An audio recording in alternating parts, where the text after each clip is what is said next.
এই ভিডিওটি শুধুমাত্র নতুন টেকনিশিয়ান ভাইদের জন্য, যাদের কাজ শেখার প্রতি আগ্রহ আছে তাদের জন্য। দেখতে পাচ্ছেন আমি মাদারবোর্ড থেকে আইসিটিকে খুলে সুন্দরভাবে ক্লিন করে নিয়েছি। এবারে এই আইসিটিকে সুন্দরভাবে রিবোলিং করব। আর রিবোলিং করার একটি প্রসেস জানা থাকলে খুব সহজেই রিবোলিং করতে পারবেন। দেখতে পাচ্ছেন খুব সুন্দরভাবে আমি আইসিটিকে টিস্যুর উপরে বসিয়ে নিলাম।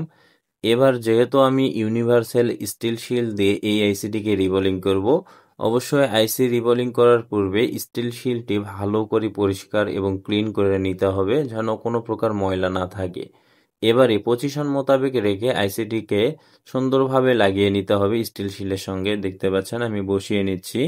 অবশ্যই খেয়াল রাখবেন যেন ভালোভাবে বসে, তা না হলে পরবর্তীতে যখন আপনি রিবল করবেন কোনো দুই একটা বল ছাড়া পড়তে পারে, কিংবা দেখবেন অ্যাকুরেট ভাবে বল হবে না। সো দেখতে পাচ্ছেন খুব সুন্দরভাবে আমি স্টিল শিলে আইসটিকে বসিয়ে নিলাম। যারা নতুন ভাই আছেন, যারা আইসি রিবোলিং করতে ভয় পান, চাইলে নিচে সার্জিক্যাল টেপ লাগিয়ে নিতে পারেন। আর আমি উপরে কেঁচি দিয়ে নিলাম যাতে আইসিটি সরানো না করে। এবারে হচ্ছে ভালোভাবে যে পেস্টটি আমরা আইসির উপরে দিব, এই পেস্টটি অতিরিক্ত তেলকা তেলকা ভাব থাকে, যে কারণে আমি টিস্যু দিয়ে একটু মুছিয়ে নিলাম যাতে অতিরিক্ত তেলকা তেলকা ভাবটা না থাকে। এবারে একটা টুইজার দিয়ে ভালোভাবে স্টিল শিলটি ধরে নখের সাহায্যে সুন্দরভাবে আইসির উপরে লেগিয়ে দিব, যাতে কোনো অংশে ছাড়া না পড়ে। অবশ্যই খেয়াল রাখবেন যেন ভালোভাবে আইসির উপরে বল পেস্টটি ভালোভাবে লাগানো হয়। সো দেখতে পাচ্ছেন খুব সুন্দরভাবে আমি লাগিয়ে নিলাম। এবারে হট এয়ার গানের হিট দিব। অবশ্যই হিট দেওয়ার সময় একটু উপর থেকে হিটটি দিবেন। দেখতে পাচ্ছেন খুব সুন্দরভাবে কিন্তু আইসি রিভল হচ্ছে। আমি হিট ব্যবহার করছি 330 আর ইয়ার দেওয়া আছে 2-এ।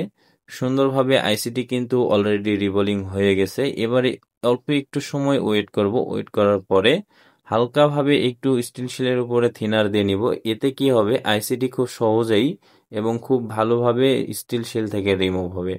অ্যান্ড আপনারা দেখতে পাচ্ছেন আইসিটি কিন্তু রিবোলিং পারফেক্ট ভাবে হয়ে গেছে। যেহেতু ইউনিভার্সাল স্টিল শিল দিয়ে আমরা এই রিবোলিং করছি, তাই অতিরিক্ত বল থাকবে, অবশ্যই ক্লিন করে নেবেন। এবারে মাদারবোর্ডে পজিশন মোতাবেক আইসিটিকে রাখবো।